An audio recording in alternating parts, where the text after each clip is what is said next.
హల్లెలూయా. దేవునికి మహిమ కలుగును గాక.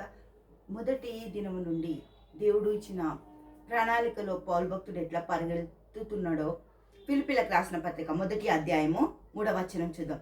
మొదటి దినం నుండి ఇది వరకు సువార్త విషయంలో మీరు నాతో పాలువారై ఉండుట చూచి మీలో ఈ సత్క్రియను ఆరంభించిన వాడు క్రీస్తు యేసు దినము వరకు దానిని కొనసాగించునని రూఢిగా నమ్ముచున్నాను గనుక అందరి నిమిత్తం నేను చేయు ప్రతి ప్రార్థనలో ఎల్లప్పుడూ సంతోషంతో ప్రార్థన చేయుచు నేను మిమ్మల్ని జ్ఞాపకం చేసుకునేటప్పుడల్లా నా దేవునికి కృతజ్ఞతాస్తుతులు చెల్లిస్తున్నాను. ప్రతి విషయంలో పౌలు భక్తుడు అంటాడు, ప్రతి విషయంలో నేను ప్రార్థన చేసేటప్పుడు దేవునికి కృతజ్ఞత. ఎందుకంటే మీరందరూ నాకు దేవుడు అనుగ్రహించిన బిడ్డలని. దేవునికి స్తోత్రం.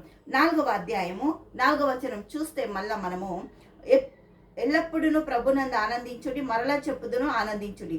మీ సహనము సకల జనులకు తెలియబడనీయుడి, ప్రభు సమీపముగా ఉన్నాడు.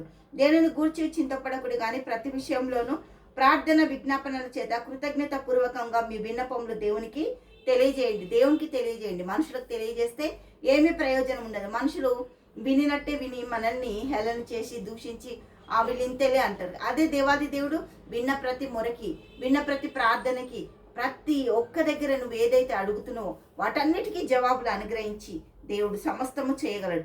అప్పుడు సమస్త జ్ఞానముకు మించిన దేవుని సమాధానము యేసుక్రీస్తు వలన మీ హృదయములకును మీ తలంపులకును కావలి ఉండి ఏం చేస్తాయంట? దేవుడు ఏం చెప్పి అలా చేస్తాడు. దేవుడు ఏదైతే మనకి ఇవ్వాలనుకుంటాడో, ఏమి ఇవ్వాలనుకుంటుండో 8వ వచనంలో మెట్టకు సహోదరులారా, ఏ యోగ్యత అయినను మా మెప్పైనను ఉండిన ఎడల ఏవి సత్యమైనవో, ఏవి మాన్యమైనవో, ఏవి న్యాయమైనవో, ఏవి పవిత్రమైనవో, ఏవి రమ్యమైనవో, ఏవి ఖ్యాతిగలవో వాటి మీద ధ్యానం ఉంచుకొని ఏం కావాలో నీకు దేవునికి తెలుసు.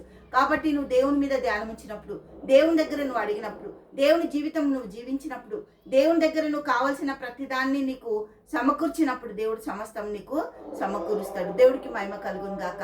తండ్రి యేసయ్యానికి స్తోత్రాలు. గొప్పది అద్భుత ఆశ్చర్యకారాలు చేసిన తండ్రి, బిడ్డలను దీవించి ఆశీర్వదించి నీ దయచేతండి. యేసు నామములో ప్రార్థిస్తున్నాము తండ్రి. ఆమేన్, ఆమేన్, ఆమేన్.